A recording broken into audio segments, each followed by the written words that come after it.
Welcome to the Human Capital Innovations Podcast, your go-to source for personal, professional, and organizational growth and development. We hope you tune in often for all things people management, organizational development and change, organizational leadership, and social impact related. Maximize your personal and organizational potential with Human Capital Innovations Podcast.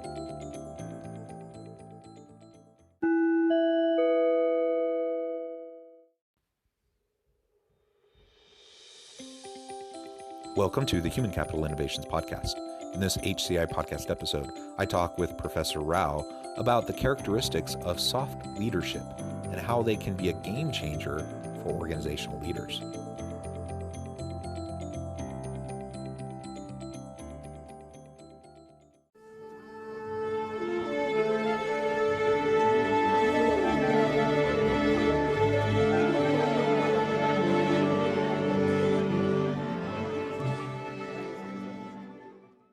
Professor Rao, welcome to the Human Capital Innovations Podcast. It's a real pleasure to have you. I'm excited to have this conversation. We've been connected on LinkedIn for a long time, and I've been following your work. I know you've been following my work a little bit, and this was really just a natural match for us to get connected and to have a conversation. You do a lot of work in the area of organizations and coaching and leadership, and you've become known as the father of soft leadership. So today we're going to be exploring the characteristics of soft leadership and how soft leadership can be a game changer for organizational leaders. As we get started, I just wanted to share Professor Rao's bio with everybody. Professor Rao is the father of soft leadership and the founder of MSR Leadership Consultants in India. He is an international leadership guru with 40 years of experience and the author of 50 books, including the award-winning See the Light in You. He is a C-suite advisor and global keynote speaker, and he brings a strategic eye and long-range vision, giving his multifaceted professional experience, including military, teaching, training, research, consultancy, and philosophy. He is passionate about serving and making a difference in the lives of others. He is a regular contributor to Entrepreneurship Magazine, and he trains a new generation of leaders through leadership education and publications. He has a vision to build 1 million students as global leaders by 2030 and to share his knowledge freely with 1 billion people globally. He was ranked #1 as thought leader and influencer in the business strategy globally by Thinkers 360, and he invests his time in authoring books and blogging on executive education, learning, and leadership. He is a prolific author and a dynamic, energetic, and inspirational leadership speaker. Again, Professor Rao, it's a pleasure to be with you today. I'm excited to have this conversation. Before we launch into the discussion, anything else you would like to share with listeners by way of your personal background or professional context as it relates to the topic for today? Thank you, John, for having me on your show. And greetings to all listeners. I'm speaking from India. As you have said, we'll explore soft leadership in today's interview. Wonderful. Thank you. So, you're joining us from India. I'm in the US. It's morning here. It's evening there. I always love to have a global flavor to the podcast. And I've interviewed leaders like yourselves, thought leaders, industry leaders, from around the world. I've probably interviewed, I've interviewed upwards of 250 leaders around the world at this point for the podcast. Probably at least 50 or more of them have been international. And I just love getting that perspective because, as you know, I've spent a lot of time living abroad, traveling and working in different cultures and national contexts. And of course, India is a major player on the world stage and in the global labor market. So I think it's very it's a wonderful opportunity to be able to have this discussion with you and to explore your perspective on soft leadership as it relates, to specifically to India and the conditions in India, but also more globally, because I know you have a global reach. As we get started, maybe you can provide a brief definition for listeners by how you think of and define soft leadership, and then we can connect that back to leadership more generally and talk about the specific characteristics in relation to soft leadership that organizational leaders should try to embody and develop. Around 10 years back, when I was conducting training programs for corporates, uh, the audience felt that there was a need for a new leadership styles. They didn't appreciate the prevailing styles in leadership. Then I thought it was a gap. There was a need to have a new leadership perspective. Uh, I'm from a military background, so I'm passionate about leadership, and I earned my PhD in soft skills. Then I thought, why not to blend soft skills with leadership? So I researched and created soft leadership. Then I requested Dev Ulrich to write a foreword for my book on soft leadership, and he's trying to create a leadership code for the 11 C's. So there are 11 C's that collectively constitute soft leadership. They are character, charisma, commitment, conscience, conviction, communication, compassion, consistency, consideration, contribution, and courage. So these are the 11 C's. Dave Ulrich, the father of modern HR, has created leadership code for this 11 C's, and he has given sanctity to my new leadership style, that is soft leadership. Then I have written several research papers. They have been published in Emerald journals and also Leader to Leader, and various international magazines have published articles on soft leadership. Then I have written 6 books on soft leadership. The soft leadership is basically about leading people through soft skills. It is to emphasize people orientation without compromising task orientation. This is briefly about soft leadership.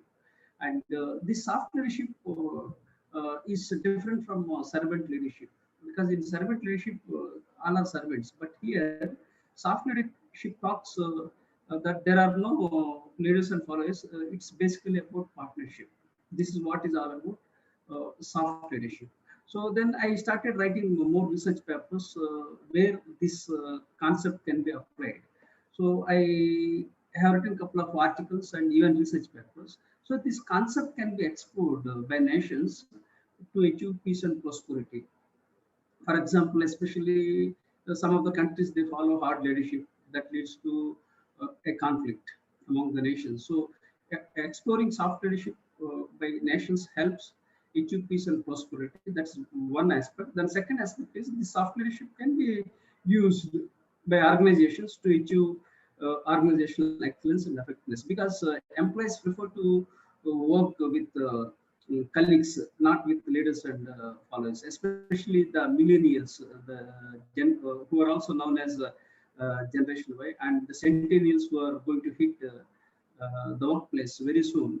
They appreciate working with colleagues, not with leaders. And so I'm sure this perspective will not only appeal the millennials and centennials, but also it will help bridge the gap between various generations in the workplace. So it engages employees effectively. It motivates employees to contribute their best. So as a result, the organizations can achieve productivity and performance.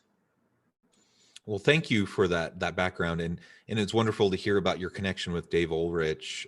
Dave and I both live actually fairly close to each other. He's been a guest on this podcast, and we've interacted on a number of occasions. He's a wonderful guy, and to talk about the 11 C's, yes, you're holding up your book for listeners who can't see it. And Dave Ulrich has written the foreword for one of my books on soft leadership. And this is another book on soft leadership. Yeah, wonderful. For this, Dennis Carey has written a foreword. He's the vice chairman of Corn Ferry. And this is one more book on soft leadership.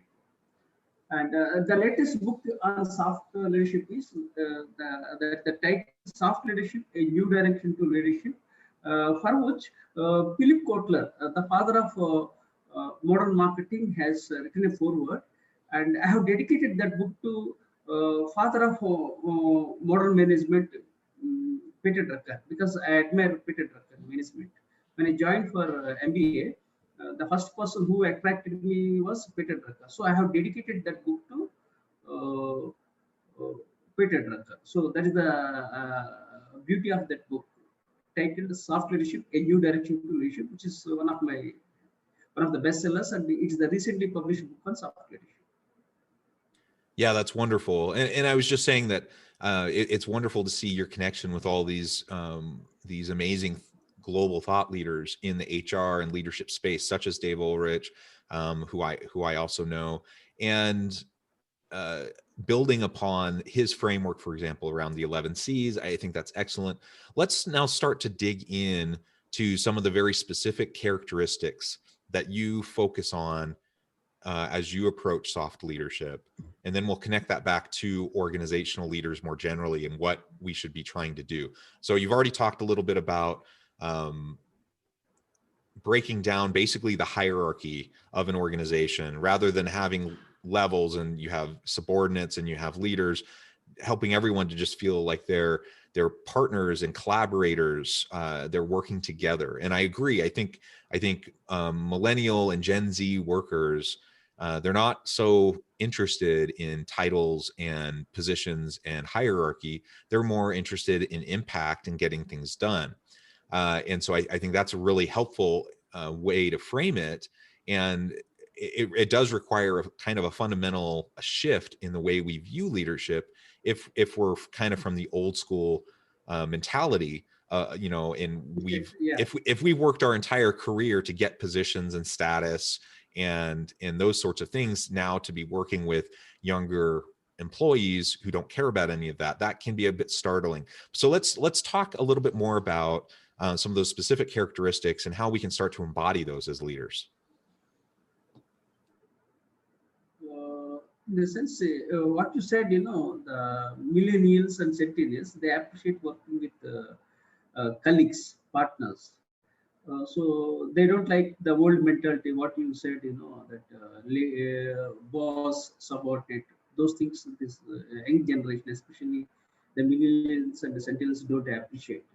So, uh, so that is the reason why I coined this concept of soft leadership, and it's going to impact very positively in the workplace, especially to engage the employees effectively. So, what was your next? Yeah. So, what are some specific soft skills that are important within your framing of soft leadership?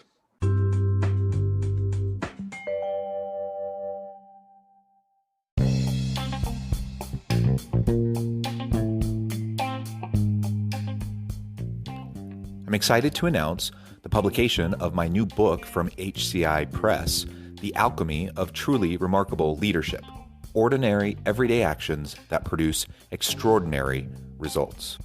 Consider how the nature of work has shifted over the past 50 years. With increased globalization, rapid technological advancement, and the shift in economic composition, the average job of today looks very different than the average job of 50 years ago. What will the jobs and organizations of tomorrow look like? Moreover, what does this all mean for organizational leaders? What are the core competencies and capabilities of organizations and their leadership that are prepared for continued disruption and geopolitical and socioeconomic shifts? Regardless of what the future holds, increasingly, leaders need to be socially minded, data-driven, decisive, champions of talent, and disruptors of the traditional notions of leadership, teams, organizations, and work. The Alchemy of Truly Remarkable Leadership will help you to explore your own leadership competencies and capabilities and consider ways to apply and implement them into your workplace and personal life.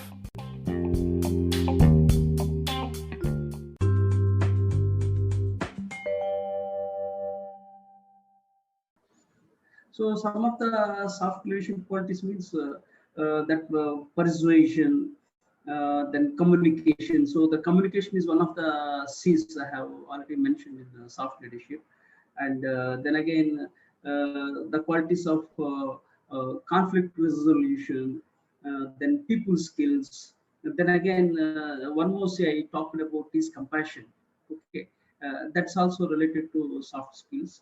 So these are all the things that I have taken from soft skills and converted them by way of C's like communication, compassion. So I have created soft leadership into 11 C's. So basically, soft skills are the foundation for this soft leadership. Yeah, that's great. And let's zoom in a little bit more specifically on persuasion. Because when I think of soft leadership, that's usually one of the very first things that comes to my mind and is at the forefront of my mind is the ability for us through gentle persuasion, as opposed to, carrots and sticks and trying to manipulate or kind of force and compliance out of our people, but the soft persuasion, um, that happens through ongoing communication. It happens through the genuine caring and empathy, like you referred to. There's a lot of different ways that we can go about persuading those around us, and it doesn't even require any formal title or position. We can all exercise that soft skill, and we can all exercise persuasion.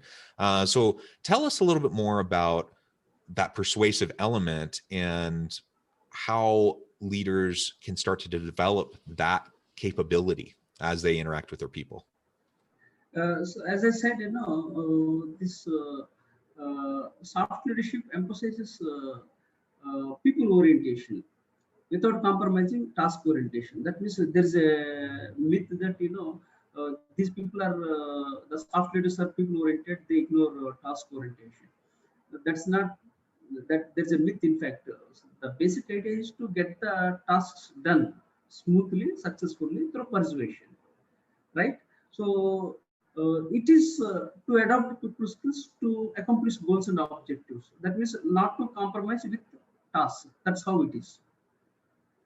Yeah, and I think that's an important reminder because, I think some people view soft skills and soft leadership with a bit of an eye of skepticism, because they think, well, business is about profits, business is about innovation, it's about tangible outcomes, it's about KPIs, and so as some leaders are listening to this, they might think, well, soft leadership, that's the warm and fuzzy stuff, that's not the stuff that really gets the job done.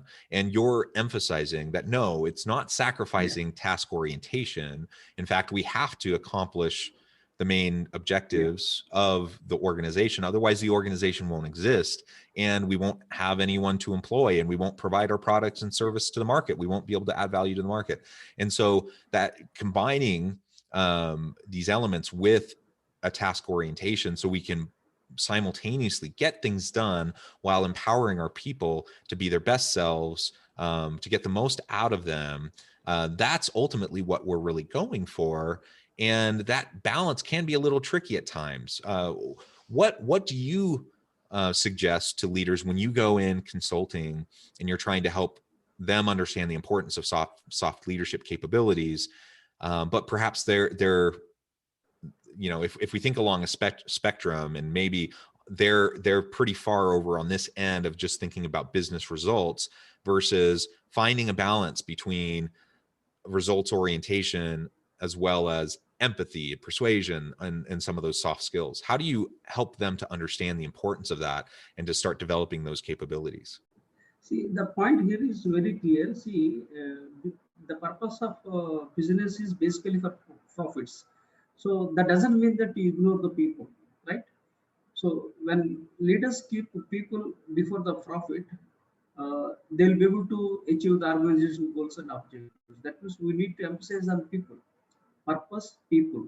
When you focus on people and purpose, automatically you'll be able to achieve profit. That's how it is. Similarly, the soft leadership is also like that. There's a myth that soft leadership means it's a kind of gentle approach, soft approach. To some extent, it may adversely affect the organizational bottom lines. It's not in that way. It is to use the people skills, soft skills in a right perspective to get the things done. So it can be compared something like people versus profit. So organizations are basically for profit, but at the same time, only when you keep people before the profit, you'll be able to achieve the goals and objectives. So I would like to put it in this way: it's like employees first, customers second, and shareholders third. previously there is a shift that customer was first. Now there is a shift. Now globally organizations are emphasizing on employees first, because when employees are happy, they'll be able to satisfy the customers. When they satisfy the customers, what happens? They'll be able to increase the shareholder value. That's how it is. So there's a shift globally from old school of thought to a new school of thought. That means previously it was uh, customer centric. Now the focus is more on employee centric. That means you give value to employees so that they'll be able to serve customers well, and satisfied customers will bring more business. So ultimately it leads to shareholder value. That's how the process is. Similarly, the soft leadership is also like that. Focus on people, focus on persuasion, so you get the task done smoothly and successfully. That's how it is. Yeah, I love that framing. And it is interesting because traditionally in business, we talked about profits and we talked about shareholder value, right? And over time that started to shift towards towards a customer centric approach, with the same understanding that you just described, that if you have a customer centric approach, it will drive greater stakeholder value because you're adding value to the market. And what you're describing though is starting there's this additional transition now, that we're talking not just about customer focus, but we're talking about people focus. And that people focus includes, of course, customers, but it also includes the internal stakeholders, the people within the organization, your employees. And I completely agree. I've done a lot of research in this area as well. When you have engaged, happy, purpose-driven individuals, employees within your organization, they produce better stuff, better products and services that adds value to the market. So the customers are happy, more loyal, more committed. That drives profits, that drives value in the marketplace and shareholder value. But when you can make all sorts of sacrifices in the short term that hurt your people in the organization, that exploit your people and will burn them out and cause disengagement and keep people from being committed to the organization and its purpose. And ultimately in the long run, that will hurt the organization. If we want long-term sustainability of successful organizations, we need to focus on our people first. That will drive customer value, that will drive shareholder value, and it's a win-win-win all the way around. And ultimately it provides societal value because we're adding meaningful jobs to the market, where we are providing good products and services, and ultimately that's what everyone wants. And that does require a bit of a challenging of our traditional assumptions and a shift in our mindset, because we need to recognize the importance of focusing on people first. And so many organizations are built around something else. And if you're not focusing on your people and you're exploiting them and you're sticking it to them and you're finding ways to get more out of them without investing into them, you're going to have burnout and disengagement, and ultimately it's going to hurt the organization in the long run. Yeah, I do agree with you. See, employee engagement is a big challenge globally. Employees are getting disengaged. So when you want to engage the employees effectively, so you need to focus on people. Then again, when you focus on people means soft skills. Then again, when you talk about soft skills means you need to adopt soft leadership. That's how the role of soft leadership comes into the picture. Uh, and another thing is employees are leaving the organizations. Why? Because of a few bad bosses. So employees are not happy with the bosses. So in fact, they are not leaving the organizations; they are leaving the bad bosses. Yeah, thank you. Well, Professor Rao, it has been a real pleasure talking with you today. I appreciate your insights, your tremendous contributions to the field of leadership and to organizations, and helping us learn how to run our organizations more effectively. Before we close today, I did want to give you a chance to share with listeners how they can get connected with you, find out more about your books and the work that you're currently doing, and then we'll close up for today. Yeah, thank you very much. My name is Professor M.S. Rao. M for motivation, S for success, R. Rao. when they type on search engines, they can find a blog, Vision 2030, 1 million global leaders, and they can find my LinkedIn, Twitter, and Instagram, other social media platforms. They can also find my books on Amazon. I have written 60 books, but published 50 books. So they can find several books on leadership and also on mindfulness. This is a book I'll show you. Uh, the title of the book is See the Light in You, for which His Holiness Dalai Lama has written a foreword. So I have written books on various areas like leadership, learning, executive education. So likewise, this is one more book on CEOs I have written. 21 Success Sutras for CEOs. So likewise, they can find all my books on Amazon. They can purchase my books, and they can connect me on LinkedIn. And I have two YouTube channels. I keep uploading videos regularly on various areas in which I am passionate about.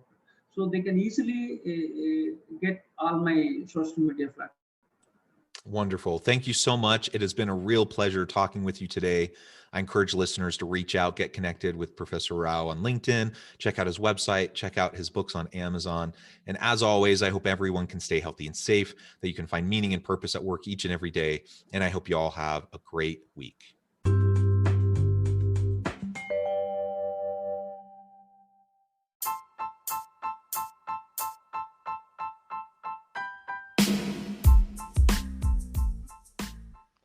We are excited about the launch of HCI's new magazine, Human Capital Leadership. Human Capital Leadership is a free, interactive e-magazine designed to help individuals, leaders, and organizations find innovative approaches to maximize their human capital potential. We will be publishing issues quarterly in August, November, February, and May. Check out the first issue and let us know what you think.